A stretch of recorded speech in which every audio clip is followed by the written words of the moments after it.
সারা দেশে জমে উঠেছে নির্বাচনী প্রচারণা। গণসংযোগ, পথসভা এবং ভোটারদের বাড়ি বাড়ি গিয়ে ভোট চাইছেন প্রার্থী ও তাদের সমর্থকেরা। দিচ্ছেন নানা রকমের প্রতিশ্রুতি। প্রতিনিধিদের পাঠানো তথ্য ছবি নিয়ে ডেস্ক রিপোর্ট। রোববার সকালে দক্ষিণ কেরানীগঞ্জের শুভাড্ডায় জনসংযোগ করেন ঢাকা ৩ আসনের বিএনপির প্রার্থী গয়েশ্বর চন্দ্র রায়।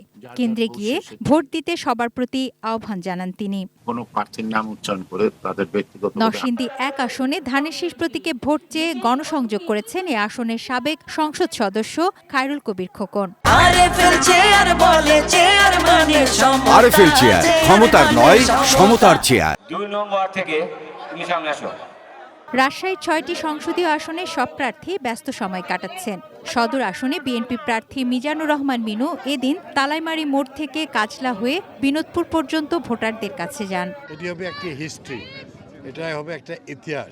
ওদিকে বিএনপির মহাসচিব মির্জা ফখরুল ইসলাম আলমগীর ব্যস্ত ছিলেন নিজের নির্বাচনী এলাকা ঠাকুরগাঁ ১-এ। বৌনাগাঁও দাখিল মাদ্রাসা মাঠে এক সভায় তিনি বলেন, ৭১-এ যারা পাকিস্তানিদের সাথে মিলে মানুষ হত্যা করেছে তারা দেশ বা মানুষের জন্য নিরাপদ নয়। রংপুর ৩ আসনে জাতীয় পার্টির প্রার্থী ও দলের চেয়ারম্যান জিএম কাদের বলেছেন, গণভোট পুরোপুরি সংবিধান বিরোধী।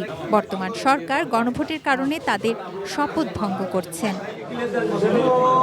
গোপালগঞ্জ ২ আসনে ১০ দলীয় জোটের প্রার্থী শুয়াইব ইব্রাহিমের পক্ষে গণমিছিল ও সমাবেশ হয়েছে। আইনের শাসন প্রতিষ্ঠায় ১০ দলীয় জোটের প্রার্থীকে রিকশা প্রতীকে ভোট দেওয়ার আহ্বান জানিয়েছেন বক্তারা।